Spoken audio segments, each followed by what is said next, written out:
menghasilkan yang lebih baik lagi untuk negara dan bangsa. Dan kita harus mengakui bahwa beberapa tahun belakangan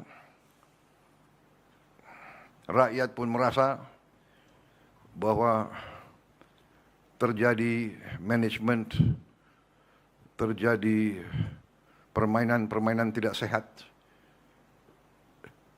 di Pertamina dan di pengaturan ESDM kita. Ada pihak-pihak, saya tidak mengerti, ya,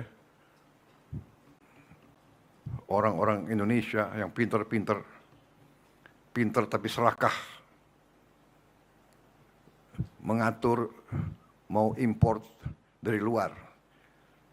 Dengan import dari luar, dia manipulasi harga dan dia kutip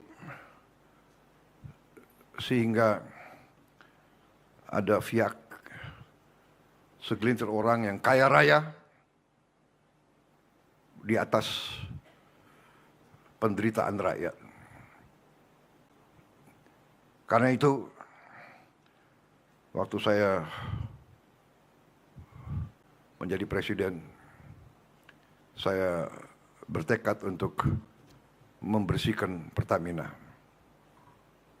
Saya angkat saudara Simon Aleosius dengan beberapa anak-anak muda.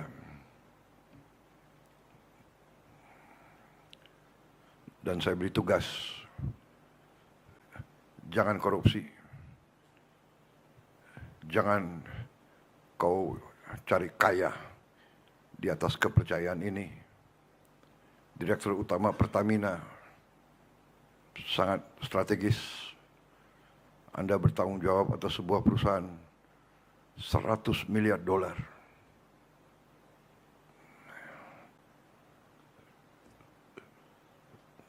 Godaan akan banyak, tapi saudara harus teguh dengan semua jajarannya, dan saya kasih wewenang seluas-luasnya. Siapa yang Anda nilai tidak bagus, pecat. Jangan ragu-ragu. Demi bangsa dan rakyat harus tega. Nggak ada itu. Banyak anak muda yang hebat-hebat. Cari. Saudara-saudara, ini tekad kita semua. Terus saya pesankan, mari kita hasilkan untuk rakyat kita pemerintahan yang bersih, manajemen yang amanah,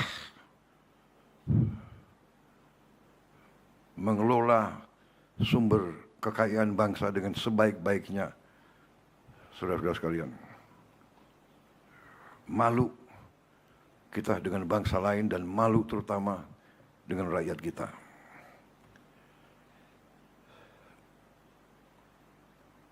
Praktek-praktek markup, penipuan. Markup itu adalah penipuan dan pencurian, mencuri di siang bolong.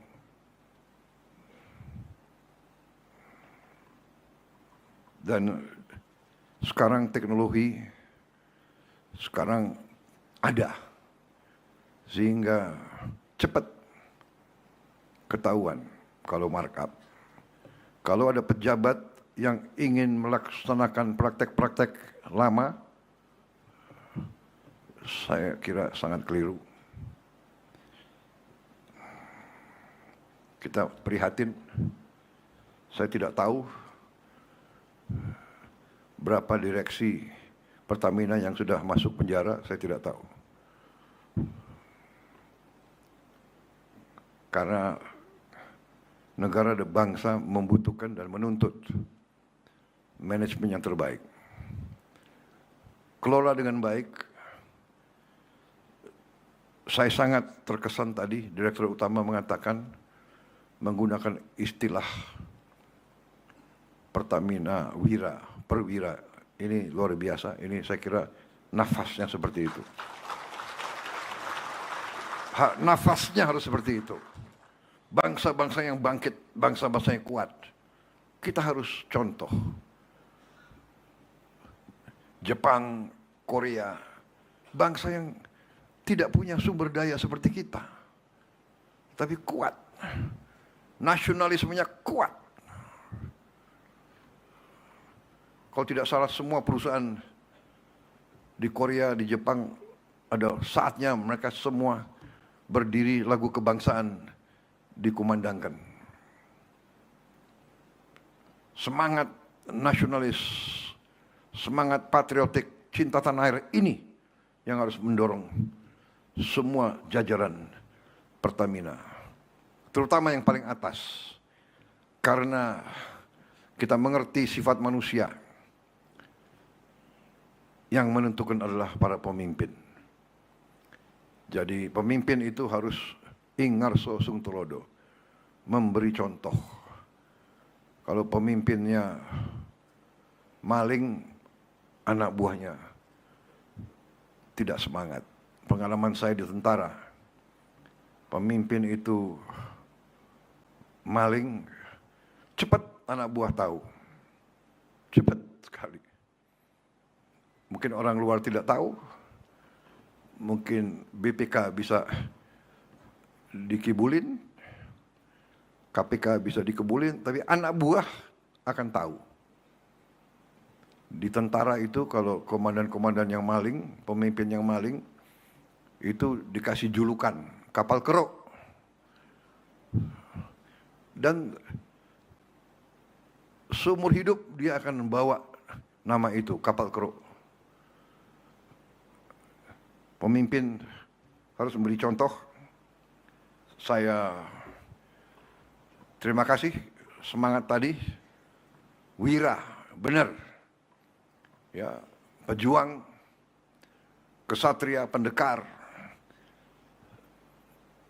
Saudara-saudara, perang kemerdekaan ada beberapa fase.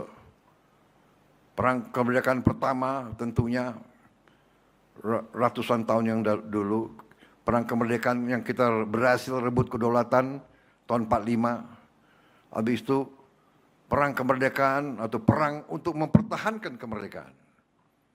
Kemudian perang untuk mengisi kemerdekaan.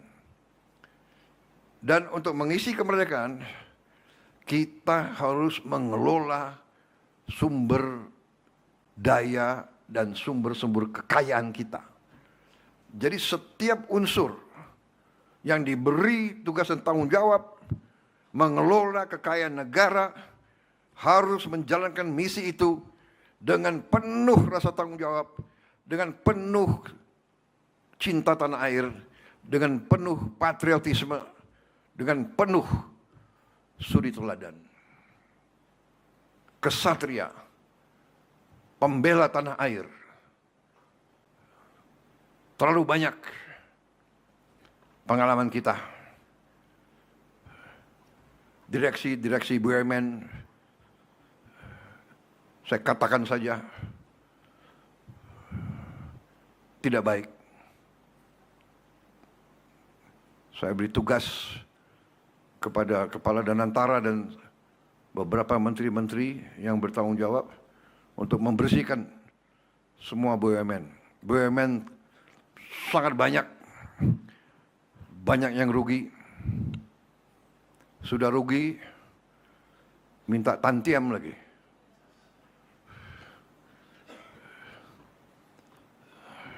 Nggak tahu malu. Dablek menurut saya. Kalau nggak mau, kalau nggak sanggup mengabdi dengan penghasilan yang tersedia, berhenti saja, segera minta berhenti. Banyak yang siap gantikan, saudara-saudara. Saya percaya, banyak yang siap gantikan. Saya kira yang paling penting itu, kita menuju swasembada energi, kita mampu. Selama ini menurut saya, tidak ada will selama ini banyak di posisi manajemen, di posisi kritis, membohongi atasan, menipu atasan, menipu presiden